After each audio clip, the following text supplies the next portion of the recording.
I pledge allegiance to the flag of the United States of America and to the republic for which it stands, one nation, under God, indivisible, with liberty and justice for all. Any agenda adjustments? None that I'm aware of. So, consideration of minutes. 2.1, to approve the minutes of the August 23rd, 2023 Board of Directors Organizational Meeting and the August 30th, 2023 Special Board Meeting. So moved. Seconded. Any discussion? Yes. Diane? In the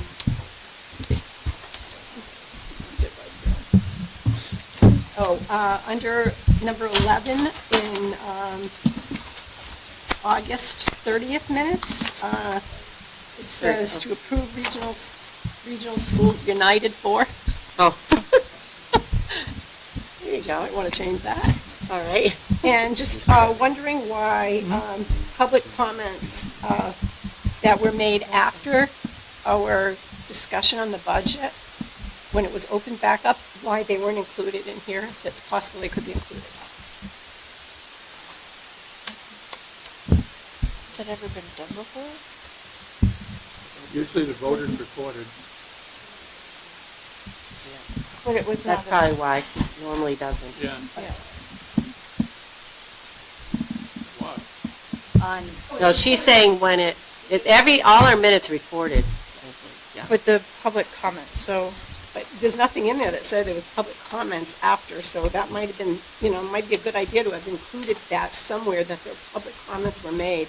Because if I was watching it and just looking at public comments that were on the agenda, I might just look for that, but there were other public comments that were made So you're During wanting the us to budget add it? under the budget discussion. Yeah. Okay.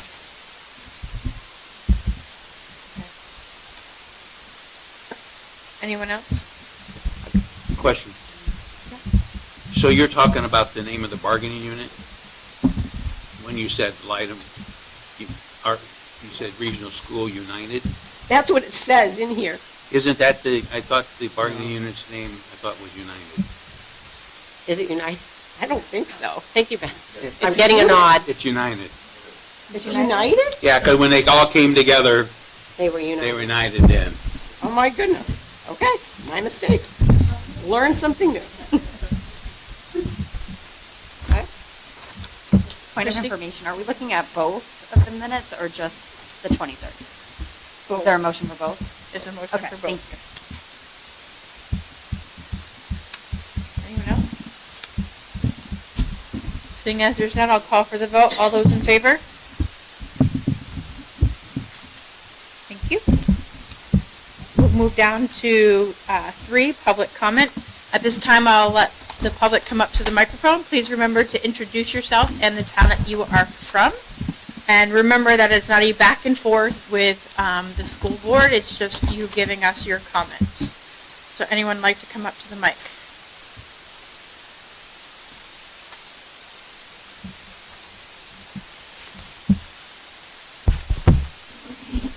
Good evening.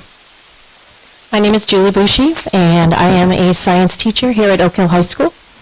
I have been a science teacher for the past 27 years here in the district, all at Oak Hill High School. At the last Board of Directors meeting, a board member asked if there was a science teacher present at the current meeting. While we weren't present physically, we did have a colleague that was on the live feed watching our meeting. I do watch the meetings with live feed. I have a family, so I'm busy at home at night with them. But I felt that it was necessary, along with my colleagues, to draft a little statement to read to you all tonight. I wanted to also say that I have 2 colleagues of mine present. I have Ryan Crocker, who is also a science teacher here at Oak Hill, and my husband, Jamie Bouchy, who is also a science teacher as well.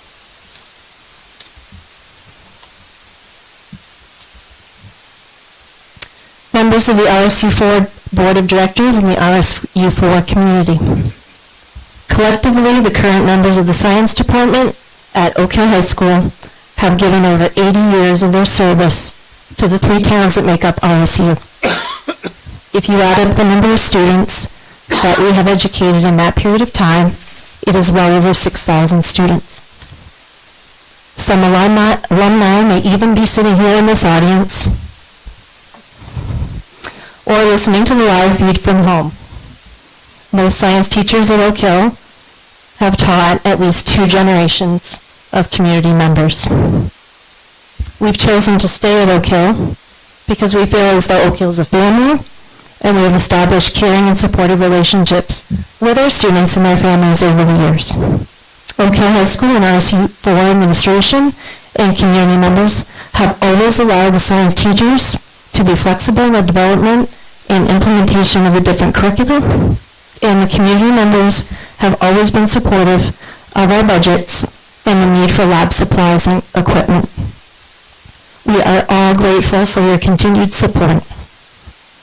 Science education over the past 2 decades has changed dramatically, and even education as a whole has experienced many new initiatives and demands for the profession. We've all been through these changes. The focus of STEM education has taken center stage. The desire to increase our achievement with standardized test scores has been a major focus of initiatives, and also a heightened awareness of the increasing social and emotional learning needs of our students. COVID is a major cause of this increase in mental health awareness. With so many expectations, science teachers and educators in general are feeling the pressure and the burnout and deciding to leave the profession earlier than usual.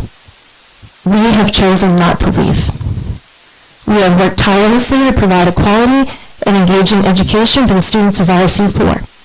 We are now teaching 6 classes while having to manage larger class sizes and also differentiating our instruction more than we ever have in order to educate every student in our classroom.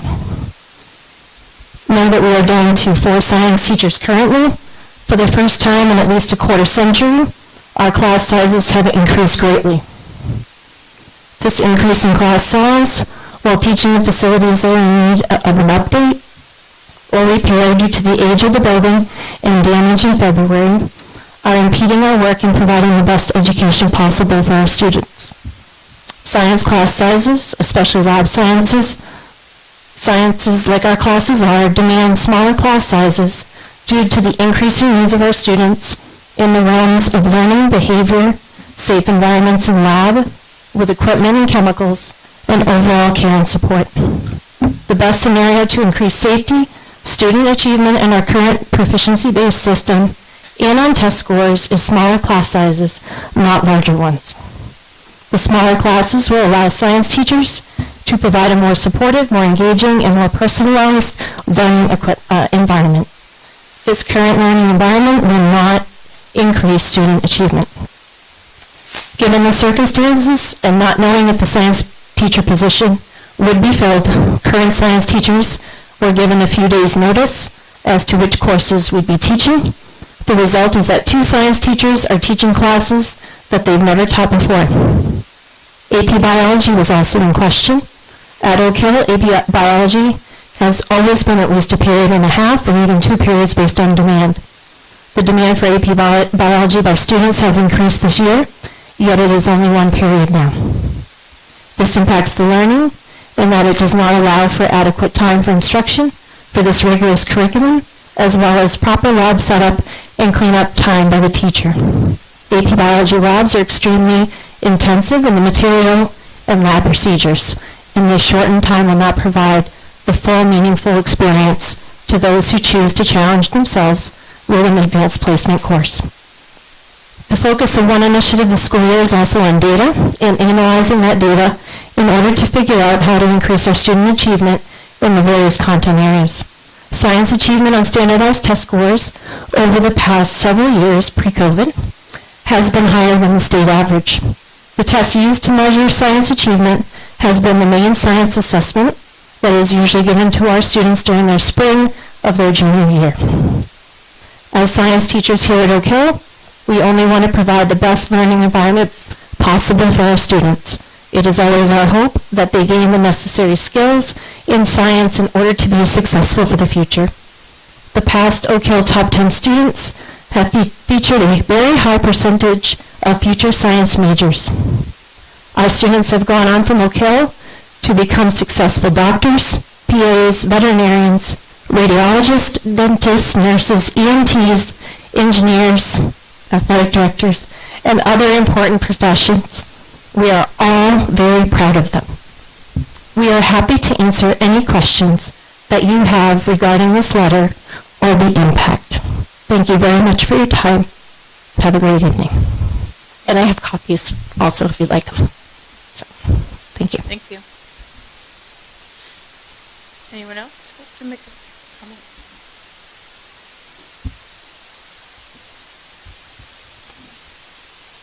Seeing as there's none, we'll go ahead and move on to petitions and communications, which I believe there are none.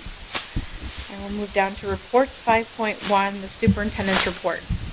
I'm glad the science department is here tonight, and because I can publicly thank them. They've worked hard around what happened in February, and we're still working to make their space places for kids and for their teaching to occur. So I know it's been very stressful on them, and they've had to move things around and pack and repack, and so I want to give a shout out to them because I know it's put a lot of pressure on them, and with the reduction of a staff member. So I'm glad they're here so that we can acknowledge their hard work. And it's going to continue because once everything comes in, they have to rearrange as well. So it has not been easy by any stretch.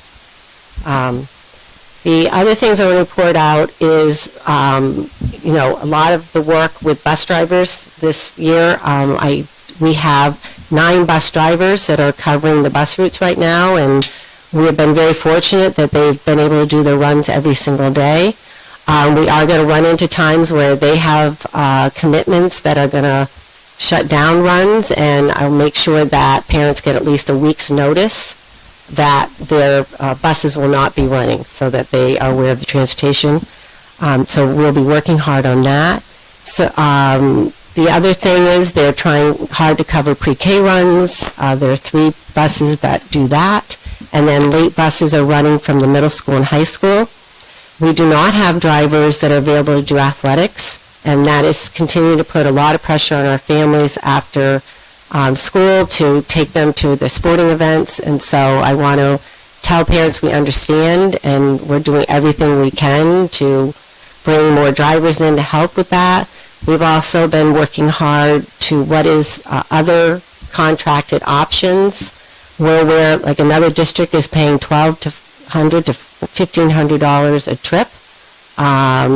We can't afford that, obviously, but we keep brainstorming. There was another idea today, so really working hard to bring drivers on and coming up with some other options. We have coaches, we have staff members driving vans. Our vans are on the move all the time. We have Mr. Aliberti every day doing an alternative ed run in the vans, and he's sharing that with others around trying to get students fun. Brian Daniels has been jumping in, other staff members to try to get our kids where they need to be. So it's a lot of work, but thankfully we've had 3 really good weeks that our drivers are in full and we're able not to cancel, but it's going to happen, and I just want to make you aware of that. Our budget flyers have been they're at the post office. Some have been mailed out, some will be going out tomorrow. The goal is that they all be out by the end of the week or into the weekend, and you've all been mailed that. It's on our Facebook page, it's on our website. It went out to the towns as well for them to post. Tomorrow night, I will be at Litchfield at 6:30 for a Zoom or in-person budget to answer any questions from community members. We are in the process of hiring a trip coordinator and our LPN position that's open, and we're still looking for applicants for our school counselor position that remains open. And I want to give you a school resource officer update. Our SRO right now is on the road for the town of Sabattis, doing 80 hours over a 2-week period. So she is on call for us. She's also working through her schedule to do Alice Part 2 training. That will continue through December. and then she'll be back with us in January full-time. We've been working with the chief around a schedule starting January, that 75% of her time will be at the middle school and high school, and 25% of her time will be at the elementary school. So really looking at how to use the time we have with her, where she's one SRO for 5 buildings, most effective, looking at the needs of our student population. So we're in agreement that starting in January, that's what the schedule will be. But I want people to know in the fall that she's on call. I have met with the Androscoggin County Sheriff's Office around letting them know that we may need their support. And so they know that, and they're looking at patrolling our area more often, knowing that, in case. And then Kennebec County Sheriff's Office for Litchfield has also been made aware that, we may need coverage. So just wanted to give folks an update on the SRO. So, everybody's struggling with people, and so this is their way. They have to train. So when they're training, others have to go on the road. And so we're working together, but Megan is available if we need so. Thank you, Katie. I guess I've had a couple questions about the SRO. Sure.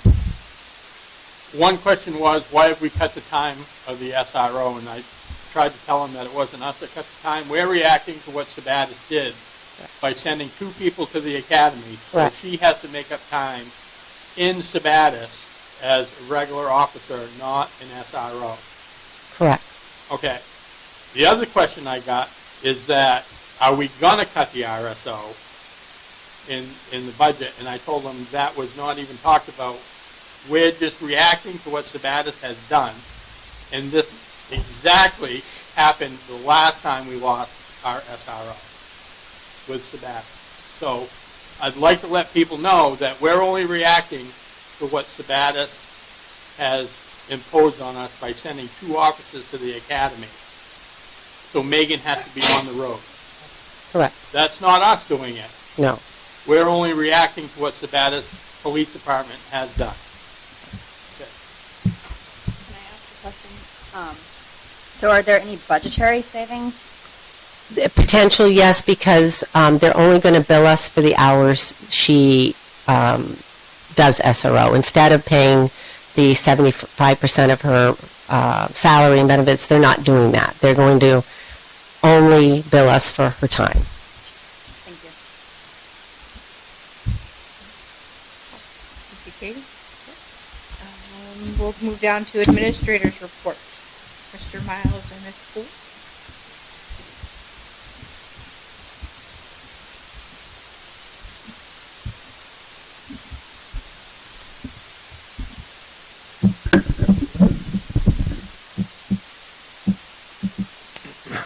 Welcome, Ms. Poole. This is your first update, isn't it? Oh, okay. This is your first update.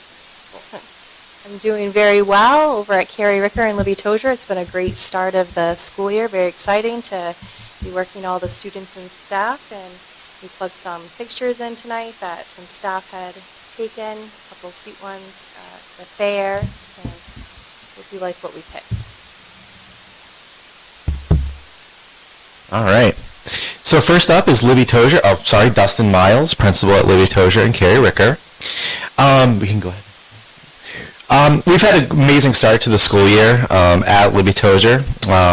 This started with our open house, where we had about 80% attendance with families.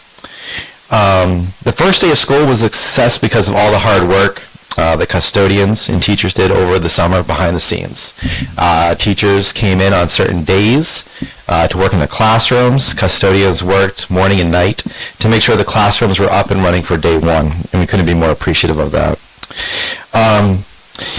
The attitude has always been a positive one since day one, and it's resonated with our students. The 4- and 5-year-olds, their lines are a little wobbly in the hallways right now, but they always have smiles on their faces, and that's what's the most important thing. Farm Day up front here. A huge shout out goes to Brandy Muncie and all the staff and parents who volunteered for another incredible farm day at the Litchfield Fair. The students played games, got their face painted, jumped in the jump house, And we got a little bit of learning in during the day. We are already looking forward to next year and building lifelong memories. Over at Carrie Ricker, go ahead and close that. Other way. It's all right, first time. There we go. Over at Carrie Ricker, students are already starting to display their math and literacy work. Are you able to do it, Norma Jean? There we go. All right, up here you'll see our Goal 100, where students are showing the different multiplication, addition facts that they've been learning, and different things in math. Up top, we also is different math activities that the math coach has been working with teachers on throughout the entire school. We also have a brand new art teacher, Jolene Perry, who's absolutely phenomenal. This is some of the work on the left-hand side that she created by hand over the summer. Jolene and I spent many hours at Carrie Ricker, where she was working hard to make sure that day one her classroom was up and ready to go. So a huge shout out goes to her as well, and the entire staff. This year at Carrie Ricker, we've been started out with focusing on social and emotional supports. We have been working with our PBIS coach, Tracy Ireland, who has been working with our staff and establishing routines, building relationships, and really adding to our overall culture of our school. Any questions or comments for Libby Tozier or Carrie Ricker? And also, I just want to say that... You did. Oh, I'm sorry. That's okay. Dustin, can you talk a little bit about what PBIS is? I can. What the coach is, and what kind of impact that's going to have on students? Sure, and I know Michaela is going to talk a little bit about it for Sabatis Primary as well. So PBIS first is Positive Behavior Intervention Supports, and our coach Tracy Ireland, we are extremely lucky to have Tracy be our coach because she's been in the district for over 20 years now. And so her coming into the school, working with administration, staff on a regular basis, where really what we're doing is we are establishing routines and expectations for students from day one. And we're not only doing that at Carrie Ricker, we're doing that, we're starting at pre-K. So the same common language that they're hearing at pre-K, they're hearing in kindergarten, they're hearing in first grade, second grade, third grade, fourth grade, and so on. And also what it does is it starts to reflect on our instruction as well. So teachers are reflecting on what are we doing for our students social emotionally that can carry over into our academics. We see students that are better prepared in the morning, more focused, ready to go during the day, all because of these strategies that we're building together as a unit. So it really adds not only to the culture of the school, but also adds to the community that we're building. So it's a huge success. This is something that we've already seen the effects of in the first 3 weeks. You'll start to see more of it as we put up our posters, establishing routines throughout the school, cafeteria, assemblies, everything you can think of, we are focused on that. So it's just consistency amongst students and making sure that we are focused on that SEL and academics and showing how they work together. And we've had nothing but positive feedback from staff as well. And so that's really nice to see. It's been 100% feedback thus far. We also are sending out surveys soon to students, staff, and parents. So take that feedback and see what we get back and adjust as we go too. It's the first part of an implementation process that we are all very excited about.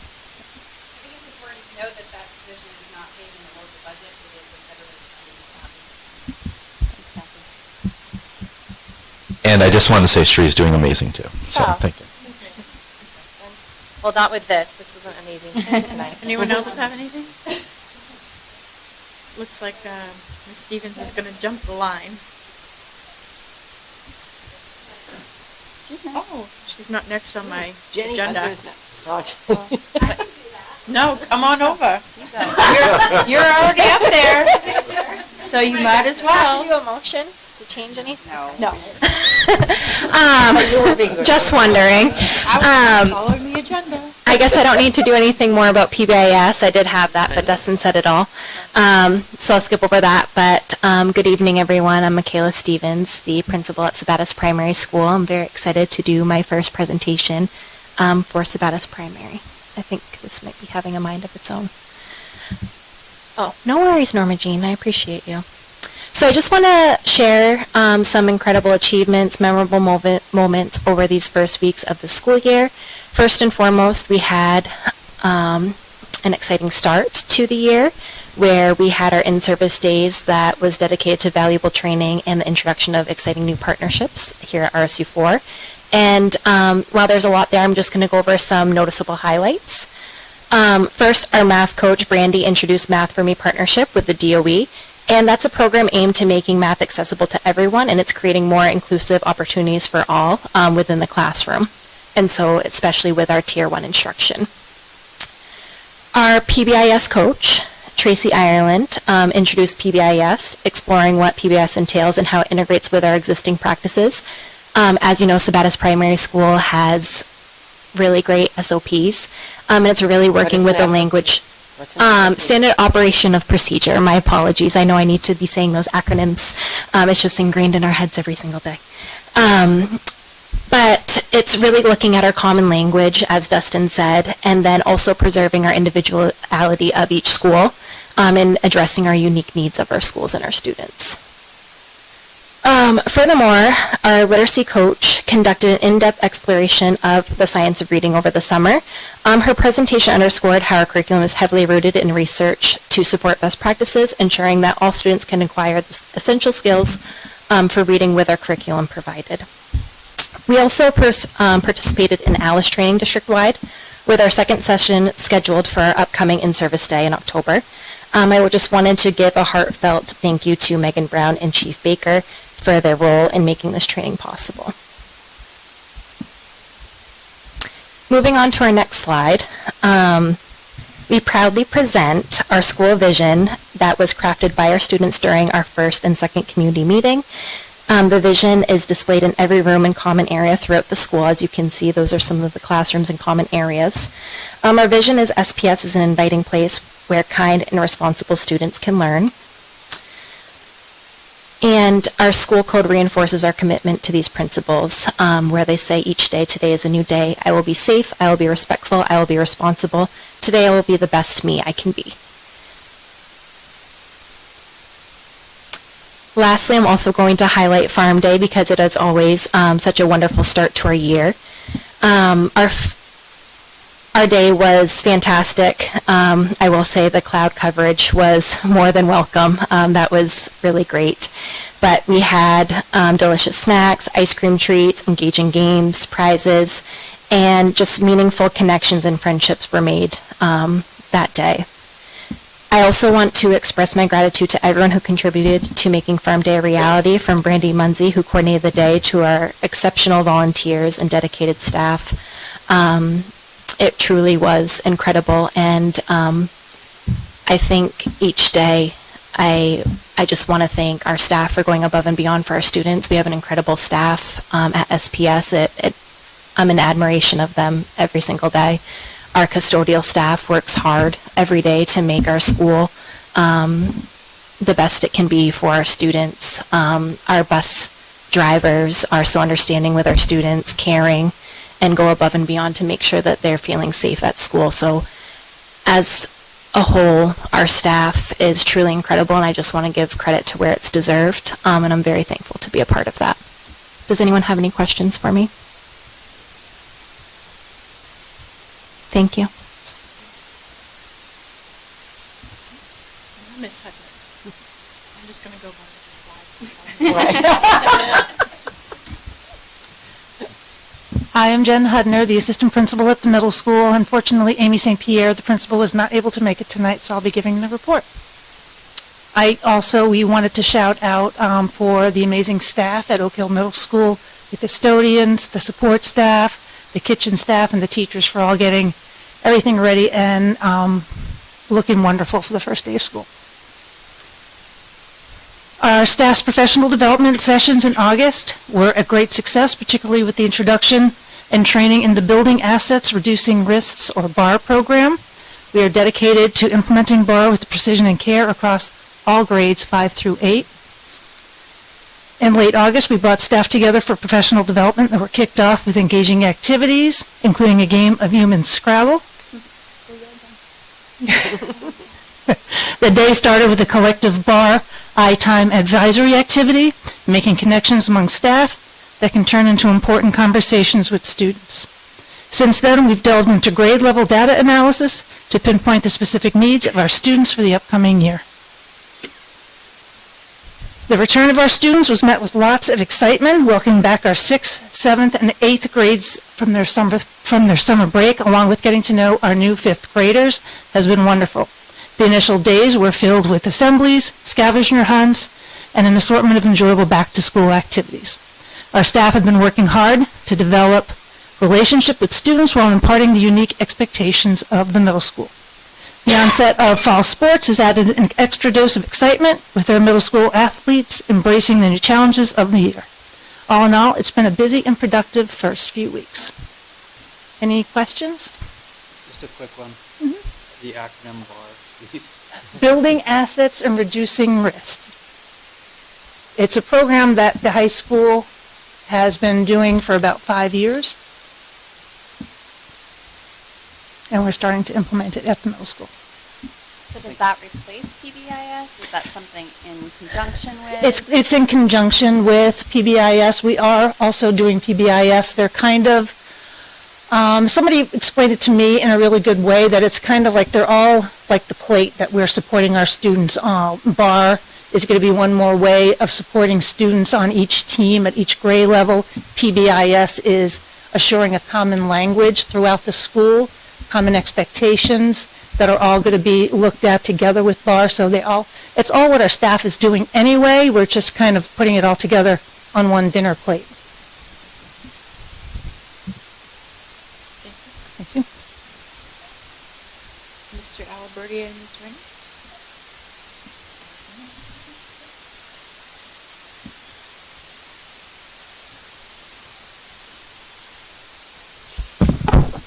Hello, everybody. Nice to see you guys. Let's see. Here we go. Good evening, ladies and gentlemen. Thank you for a few moments of your time to share the most recent happenings at Oak Hill High School. We have welcomed our students and staff back to school the week of August 28th. The return to school is always an exciting time, and this year delivered with maximum excitement. Students began their first week with an overview of the school year, setting expectations and dramatic words from Assistant Principal Rennie about the power of kindness. Each of the classes had a class meeting which helped prepare them for fundraising opportunities and roles and responsibility for the year ahead. And the first few weeks of school have focused on building relationships with students which help set the foundation for academic success.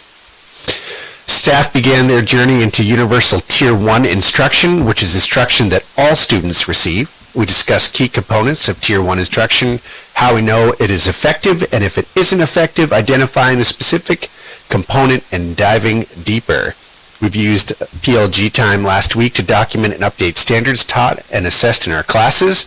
The work and learning has been exciting, and we'll partner with Kathy to help guide our plans moving forward. Additionally, the staff has been working with Sue on PBIS, and I'll turn it over to her for an update. Good evening. We met for the first time today as a committee.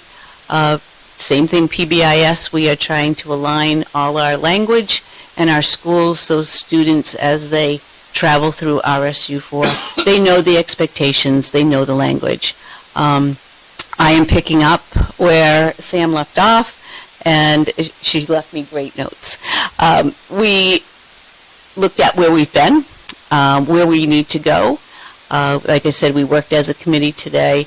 Our consultant is Dr. Butterworth, and I've met with her a couple of times, and aligning with the middle school as well. Again, making sure the language is consistent and students know what the expectations are. And finally, I'd like to thank our JMG specialist, Anthony Fernald, and teacher Derek Anderson for chaperoning JMG students to Litchfield Fair Farm Day. Our high school students ran and oversaw games, painted faces, and joined in lots of fun activities with our younger students. Our high school students love working with younger students and come back sharing all of the fun experiences that they've had. So we appreciate that opportunity to help and support them. And that's my report. Any questions? Thanks. Thank you.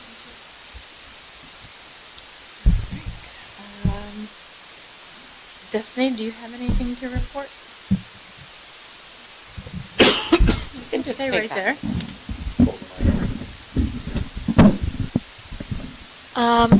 Obviously, it's been the first 3 weeks, so there hasn't been too much that's happened. Mostly within extracurriculars, such as I'm sure you're going to hear in a bit, but FBLA is planning a trip to nationals, hopefully. And then drama is working on our next production, so we're going to do Legally Blonde, which is really exciting. That's going to be the first weekend of November, the 3rd, 4th, and 5th. So that's really exciting.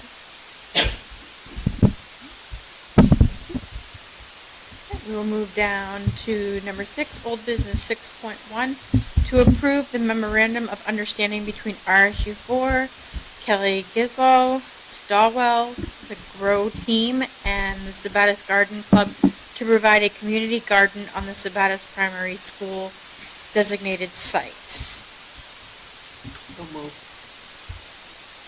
I would second it. Any discussion? The only thing I would note for you is the town of Sabatis is no longer on the MOU. So Kelly's been working really hard, and I know, Jill, you've been at some of the meetings, with the rec department, Sabatis Rec Department, to really be the umbrella of holding it, similar to other things that the rec department does. So Kelly's overseeing it under Sabatis Rec, and then we're partners in providing the space. And she's been really working hard on working with Sabatis Primary School on having teachers do some plots. So as soon as we sign the MOU, we can move forward. She can start putting up what she needs to do. But she's been very good about communicating, checking in, taking feedback.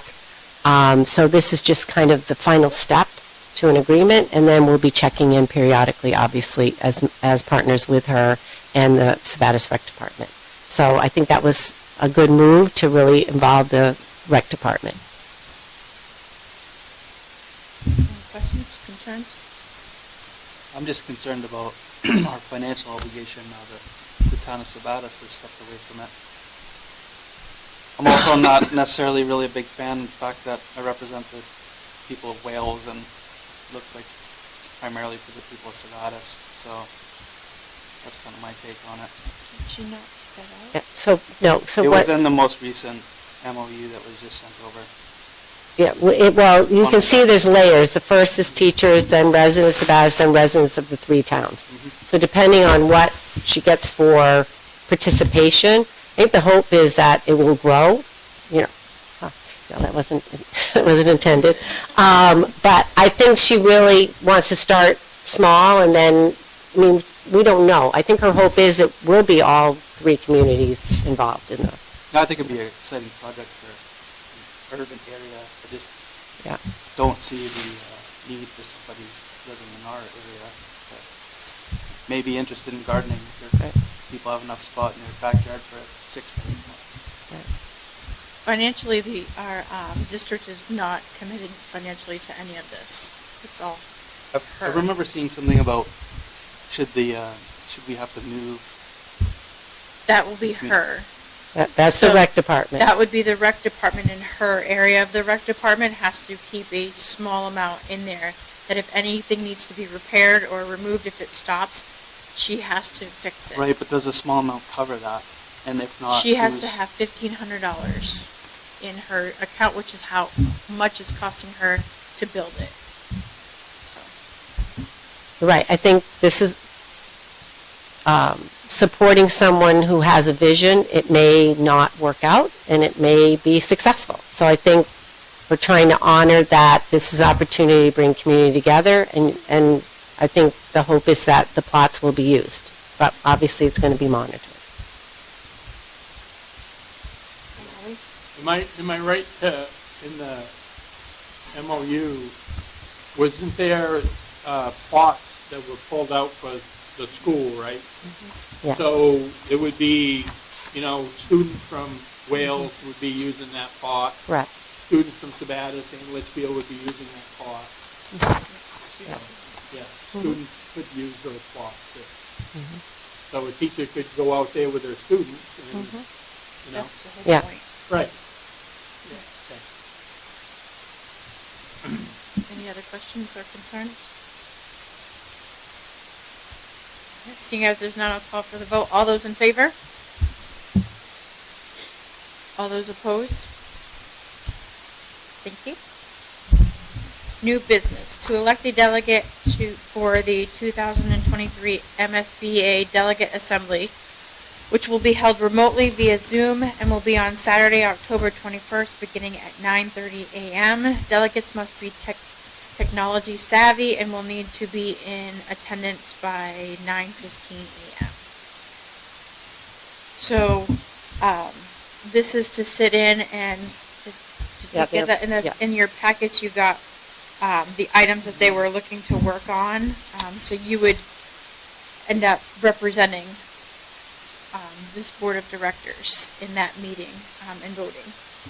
I did it last year, and it's basically hooking up to Zoom. They give you the link, and it went pretty quickly as far as getting set up. The only thing that we had to wait for were people that couldn't get on, that were having trouble getting on from different communities from all over the state.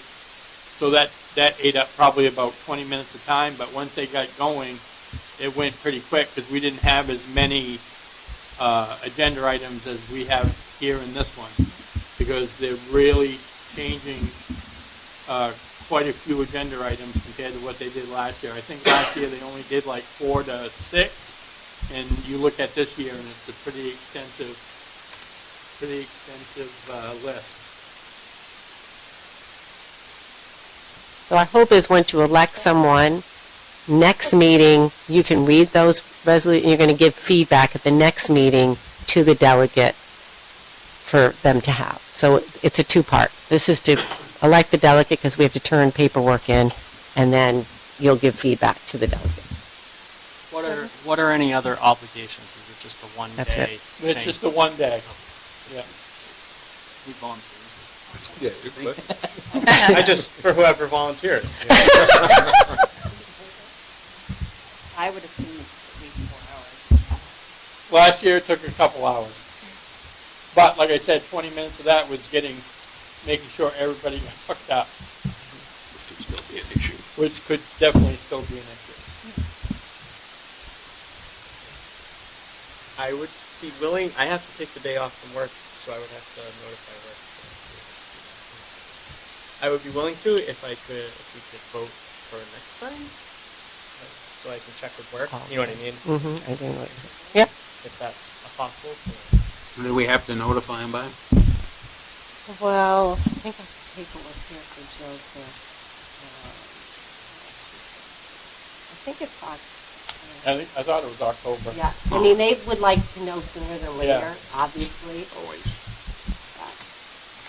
Oh, I have it here.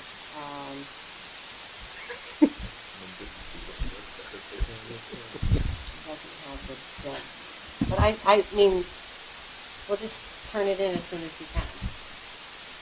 I'm sure if they are not going to say, well, as long as we're before the call. Should be okay. Does everyone know okay with tabling it until next time? Or is there another volunteer? Okay, well, we want, next time we know Doug is choice number 1. Douglas choice number 1. And then. Okay, and I have to Do we even verify have to send anybody? What? Do we even have to send anybody? No, you don't have to send anyone. The I shame have is, to ask. there were a couple of Correct. things I personally had some Oh, concerns okay. with the wording. that I Okay. was reading through. Well, right, and if you can't do it next time, maybe we don't send someone. That's an option too. Okay, all right, thank you. Is there do we stipend the person to do this? It's all 100% volunteer? Yeah. I know last year, the issues that I had and we had were the same issues many districts had. Right. So, just because we don't send anybody doesn't mean those issues aren't going to get talked about. Oh, yeah. If you can't do it, don't do it. Okay. All right. All right, perfect. All right, thank you. Thank you. 7.2, to approve an increase in school milk prices from 32 cents to 60 cents per carton. Second. Discussion? Why? Yeah, so Kathy will explain, probably talk about both items, Kathy. So currently, our price, we're actually losing money on our milk. So we need to increase, we haven't increased our prices in a very long time. So with everything, prices of all of our products have gone up. So we're at a point where we need to increase the price in order to make a little bit of revenue on that. So we're really only charging milk for students that, again, we have free breakfast and lunch if they get a full meal. But if they are a cold lunch, we will have to start charging the milk because we can't, it's not a full reimbursable meal. So right now we've been eating that money, so we haven't been charging those students to get a milk, and so it's actually costing us the money. So now we get to a point where we can at least get the money back for that milk carton. The other one, so similar to, we have not updated the $6 adult meal. So our food service staff make wonderful salads and other meals for our staff. And in order to pay for our increased costs of food, we need to go to $6 to make sure we're breaking even. That's a good question. Mm-hmm. How many students are actually taking part in the extra milk program? Do we know? So we average about 30 a day. And last year we served about 2,000 adult meals. I can get exact costs, exact numbers, but that's pretty in general. Just an average. Yep. Right, and I think you were talking to the other food directors on what are the costs that are being charged. Yeah. So we looked, I talked to all the ones in the region and they've all increased their amounts and what they've been having for milk costs as well as their adult meal cost. We haven't come to the board in about 7 years with this. You said 60 cents would be making a bit of a profit. What's the break-even number? I think it's 50 cents would be breaking even.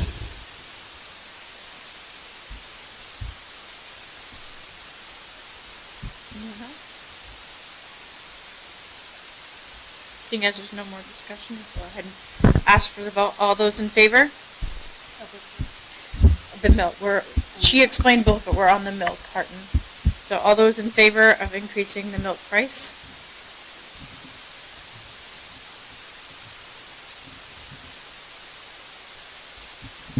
All those not in favor?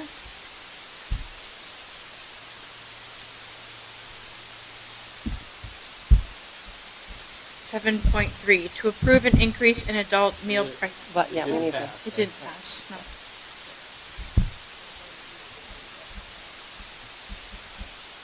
Uh, 7.3, to approve an increase in adult meal prices from $4.75 to $5.25 to an even $6 per meal. So moved. Second. Any discussion? All those in favor?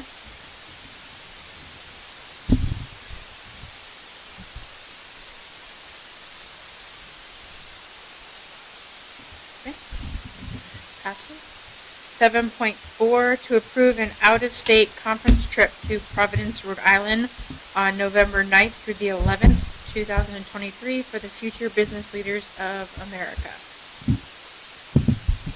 They are, yeah. I need a motion in a second. So moved. Second. Second. Thank you. Yeah, we're tired. Hi, I'm Angela Roy. I'm the business teacher and FBLA advisor at Oak Hill. I know that you have been provided an itinerary for the conference. I'll just quickly summarize it and then answer any questions you may have. So the conference, we will leave on a Thursday, taking a charter bus with 2 other schools from the state of Maine. We're going to stop at Bentley University for a college tour and lunch, and then go into Providence for dinner and registering for the conference. And then the conference starts Friday with a opening session keynote speaker, and then there's workshop sessions for the students in the morning, and in the afternoon a social activity at Dave & Buster's for them that evening. And then Saturday morning, there's another workshop session and a closing session, and then we will head back to our schools.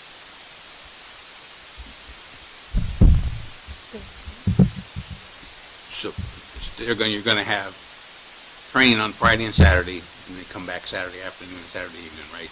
Yes. Yep. Why don't they, because it's for students, why don't they schedule these things for the weekend? Well, there is no school that Friday. Oh, okay. Okay, so, yeah. I didn't check the calendar on that. Yeah, it is Veterans Day, so the students are not in school on Friday that week. Oh, it's, okay, I look at it on Saturday the 11th, so it's celebrated on the 10th this year. Yeah. Can you explain a little bit about what the conference is?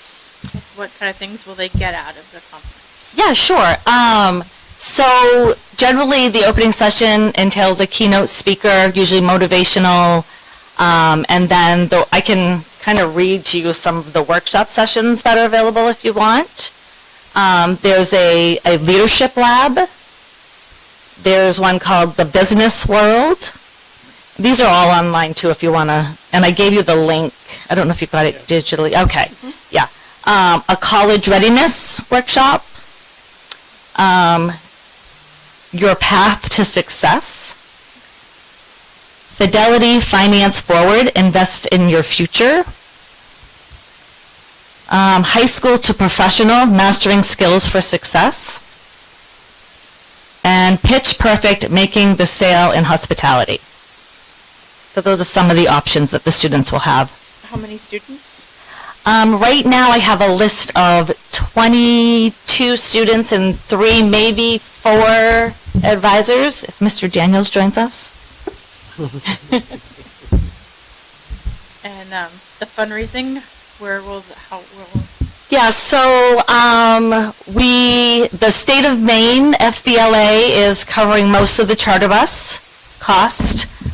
So transportation, majority of it will be covered through the state of Maine FBLA. We are going to Boosters tomorrow night to ask for a donation to help cover some of the cost. And then, of course, fundraising, we're talking, bottle drive, whatever we need to do to help kids to get there. Yep. Anyone else? Will there be a cost per student? Yeah, there probably will be. It will probably depend on how much fundraising we're able to do, and then usually in FBLA I keep separate accounts for each student's fundraising, so it's really going to depend on what they do themselves. Yeah. Why Bentley? Why do you stop at Bentley on the way down? Well, it's a business school, and we happen to have a connection there. One of our state officers from 2 years ago is a student there, and he has gotten us a tour. He's one of the tour guides, so that's our connection. And so they're providing tour and lunch for us at no cost. So, and Destiny is currently on the FBLA State Board. I just wanted to add that this is definitely a great networking event where in FBLA we get to meet a lot of other people from the state that are in FBLA, but we don't get to meet a lot of national people. And as state board officers, there's 5 or 6 of us, but we get to meet others from other states, and it's just a really great opportunity because when we go to college, there are a few colleges that do offer FBLA as an extracurricular there, and it would just be great to meet people there and talk about their future plans and bounce ideas back and forth off of each other for the rest of the year. The other thing I will point out is that very rarely do we see a New England conference. This is probably the first one in maybe 10 years. Usually they're Texas, California, Florida, which are usually just outpriced for us to attend. So we're super excited that it is here in New England and it is affordable for us. When can we get a cost?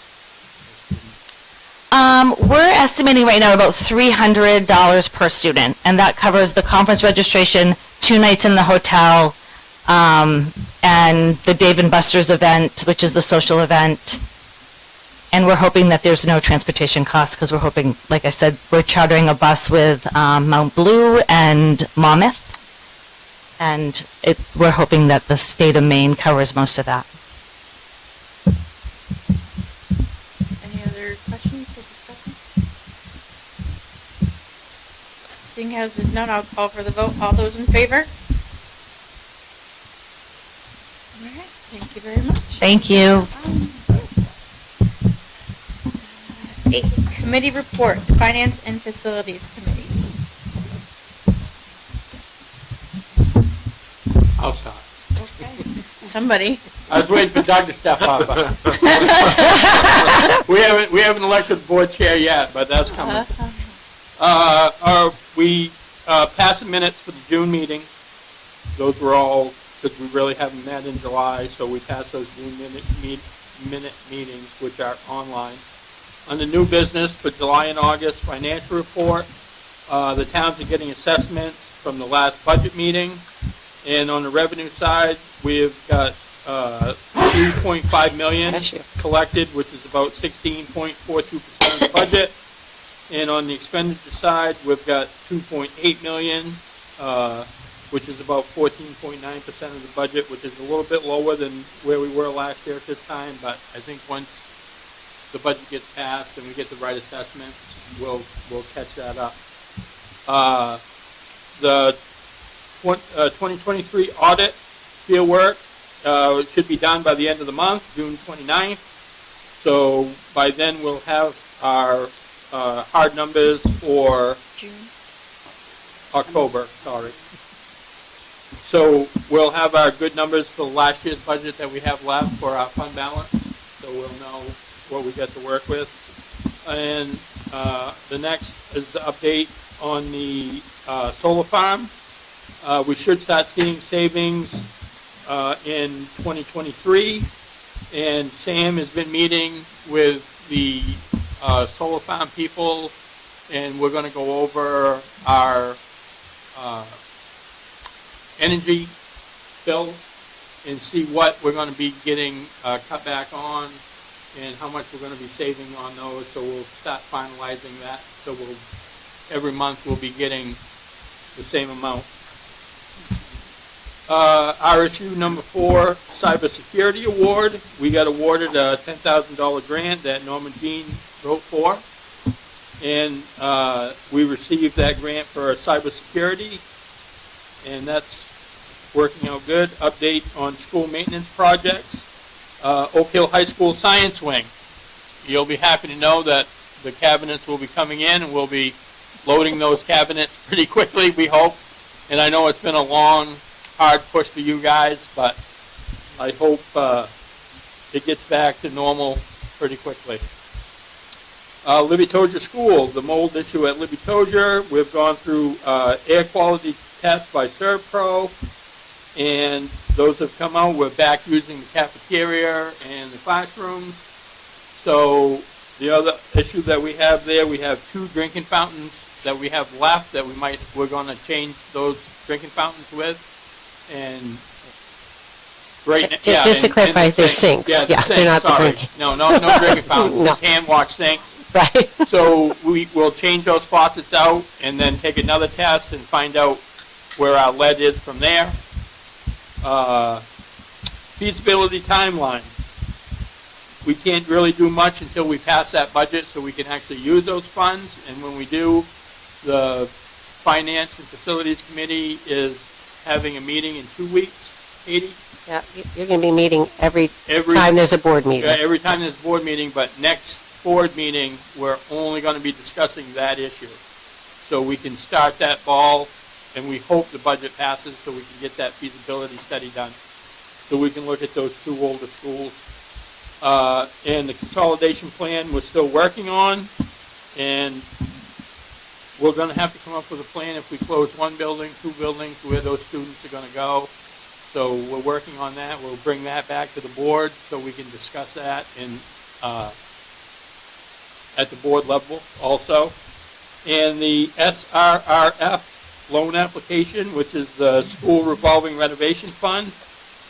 We're looking for matching funds for air quality at Libby Tozier, Sabattis Primary, Carrie Ricker, because that's the gist of their money going out this time is for air quality in our buildings.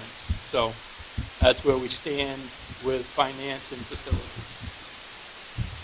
Add something, Robbie? Yeah, go ahead. Just a point of clarification for the audit, the field work, which is where they come to us, will be concluded the week of 9/25, but then the auditors will take everything that they review, they bring it back, they, prepare a lot of their reports, any findings, and then we have an opportunity, once we get those initial reports and findings, to do a management statement.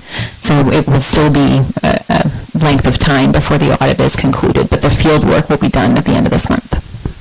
And we are getting on the new budget audit cycle sooner this year than last year. Correct. We anticipate a closed audit sooner than we had this past year. Mhm. That's it.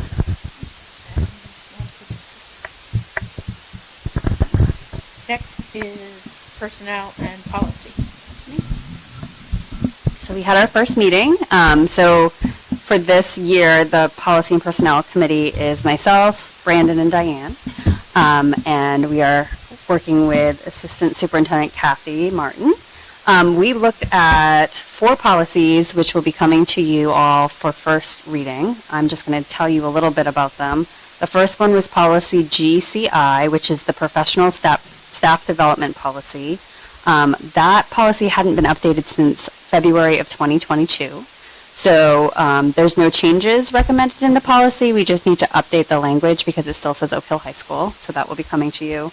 The second one is policy GCOA, which is Supervision and Evaluation of Professional Staff. And this is a policy that needs to be updated to reflect changes in law around the new professional evaluation and professional growth plans, which were implemented in 2016.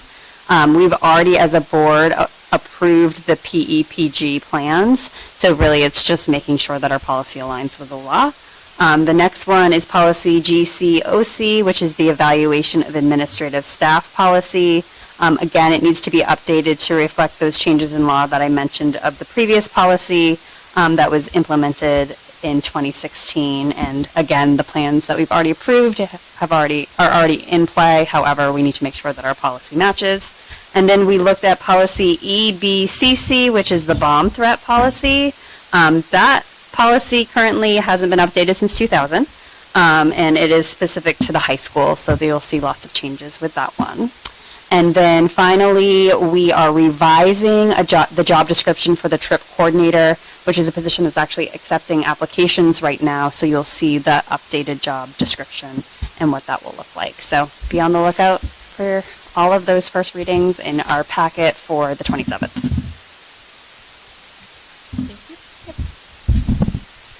So we'll move down to 9 board member comments. Yeah, I'd like to address the science teacher cut that we have in the budget. And I know the board as a whole, or majority of the board anyway, supported that, not cutting that position.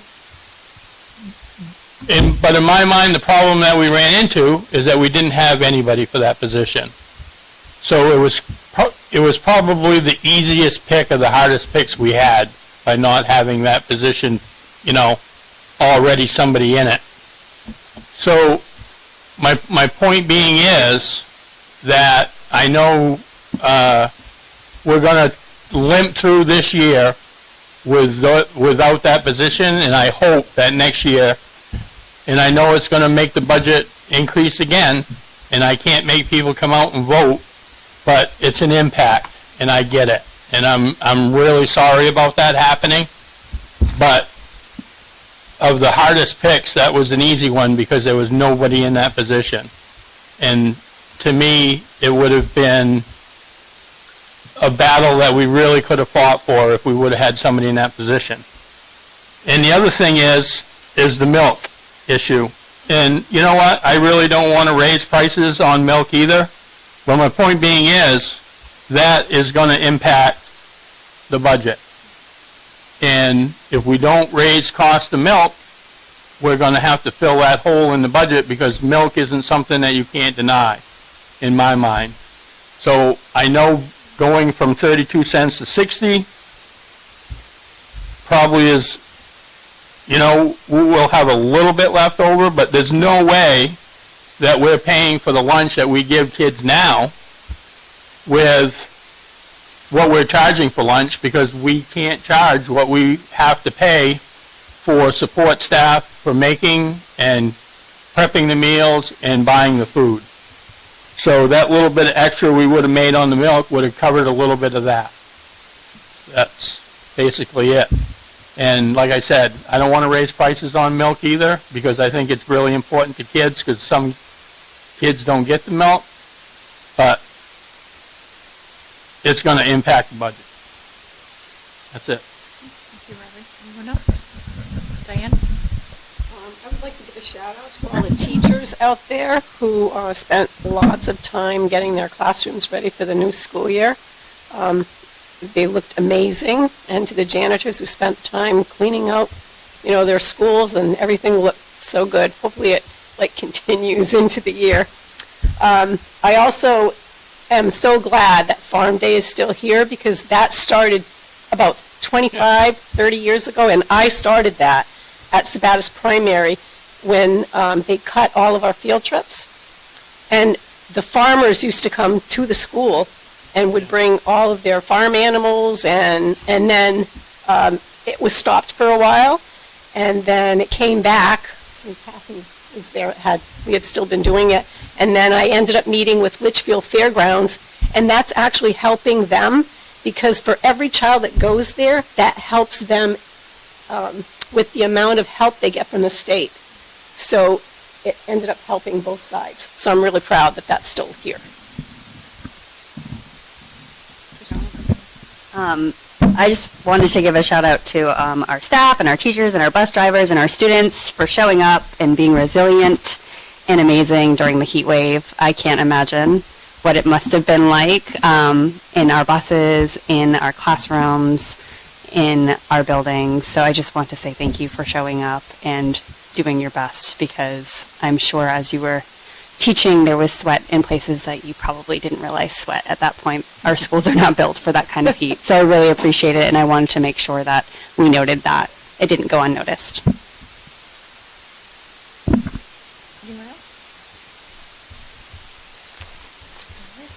That will move into executive session. 10.1, to enter into executive session pursuant to 1 MRSA 4056B, student reentry.